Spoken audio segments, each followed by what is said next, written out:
All right, a firm rejection, Nigeria. Responds to US military threats. Nigeria's government has firmly dismissed any suggestion of unilateral US military action on its soil. This strong declaration came in response to recent statements from the United States.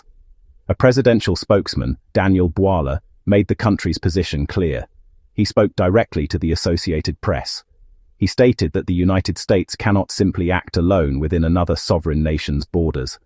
Nigeria views such threats as a serious breach of international law and national sovereignty. The government insists that any foreign military presence requires its explicit consent and collaboration, not imposition. It is a matter of national pride and legal principle.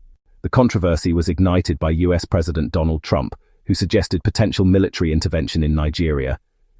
He warned the US might go in guns a-blazing to combat what he described as Islamic terrorists targeting Christians and threatened to cut off American aid. These American claims, echoed by some US senators, allege that Christians in Nigeria face systematic persecution, with some using the term genocide. This narrative has been used to justify calls for a more aggressive US policy. In response, Nigerian officials have labeled these reports as dangerously misleading, arguing they are based on outdated and decontextualized information, often from the height of the Boko Haram insurgency over a decade ago. President Tinubu's government rejects the US designation of Nigeria as a country of particular concern for religious freedom.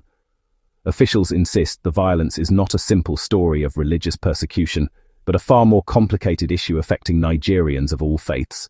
Beyond the headlines, the complex reality of violence. Beyond the headlines, the complex reality of violence.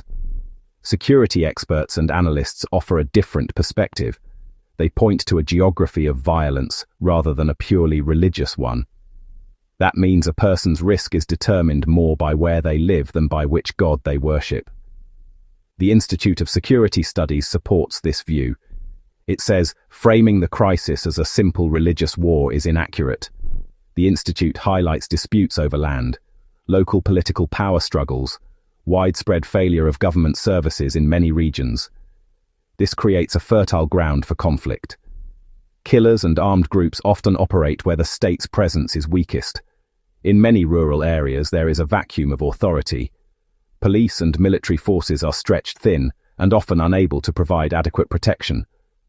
That lack of security lets criminal gangs and insurgents act with impunity. Some analysts say the state has failed in core responsibilities in these regions. The government's failure invites internal instability and external pressure from other nations. In response, there are signs of change. Some Nigerian leaders say the government must intensify efforts. The path forward, cooperation over confrontation. For ordinary people caught in this crisis, the practical realities of daily life matter most. Families, farmers, and communities share a desperate desire for safety, to tend their fields without fear, and for schools and clinics to be operational. The political rhetoric from Abuja and Washington often feels distant.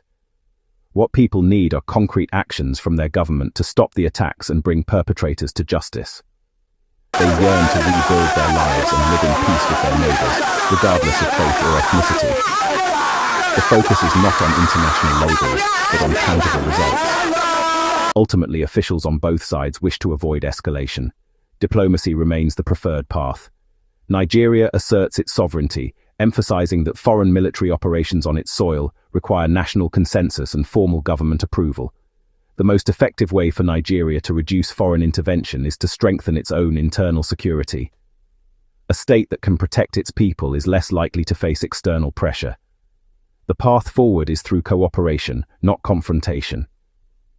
For Nigeria, the most crucial steps are internal, strengthening local security, ensuring the rule of law, and addressing root causes of conflict.